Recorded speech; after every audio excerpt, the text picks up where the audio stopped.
and that is not real popular yet in the home, but it will be. And so we're trying to drift it through the, let's say 1 p.m. to 5 p.m. time window.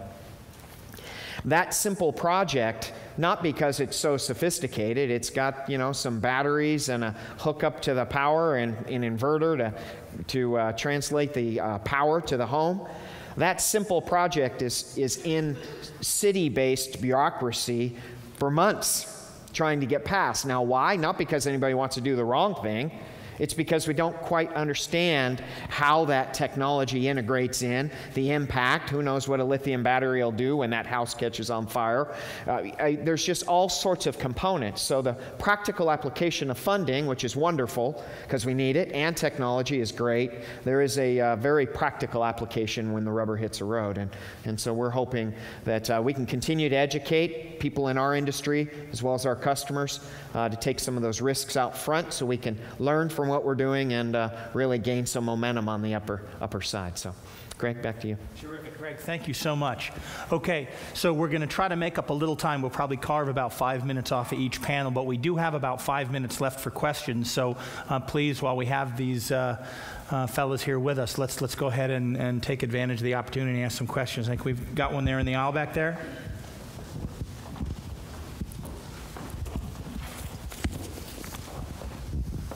Thank you.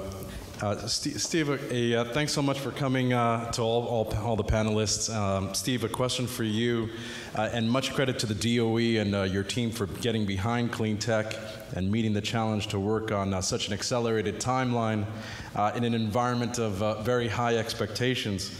I wonder if you could address an issue that has been raised by a company which has been allocated a significant loan under the stimulus program. Apparently there needs to be significant progress on the project, if not shovels in the ground and the project launched by September or end of September of this year. In order to get the loan from the DOE, however, you need to go through this whole loan guarantee process and get a credit rating. And apparently there's a tremendous push by your team to finish everything up by September of this year. However, the loan guarantee program people don't have any reason to move quickly since their deadline is September 2011.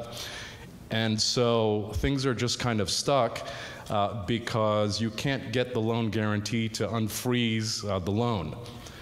I'm sorry, I'm a tiny bit confused because very simply on the grant side, shovels have to be in the ground by September of this year. On the loan side, shovels have to be in the ground next year. So all the funding opportunity announcements have been tailored according to those dates. So when I was mentioning earlier the loan guarantee timeline, we have multiple solicitations, but the primary one as it pertains to the Recovery Act funds is the 1703 Innovative Technologies one, which I mentioned earlier. That original solicitation went out last summer, in July, end of July. And rather than put one date out there, as I mentioned, we put actually 7 dates where companies could apply their Part 1 application. I'll get into that in a second. But as I said, we put 7 dates to have it be they apply when they're developmentally ready, when they've got all their ducks in a row. So we have complete applications, robust applications. So we take any potential hair off the deal that historically has been something that's plagued a lot of our previous solicitations, albeit in only a 3-4 year period of time, that then prolongs the due diligence process, because on our side, we can't do a deal if we can't mitigate that risk. On that side, they don't want us to decline them if they can work out those kinks. So we give them the time to work out the kinks, and that has made historically some of the loan timelines longer than we'd like. We came on board, we tried to streamline operations on our side as well, staff up, where on the loan side, actually staffing really does matter. Being able to throw bodies on these deals from a due diligence standpoint really does matter. But what we did was, we did the 7 dates, scheduled approximately 6 to 8 weeks from one another, apply when you're ready, which has been very well received.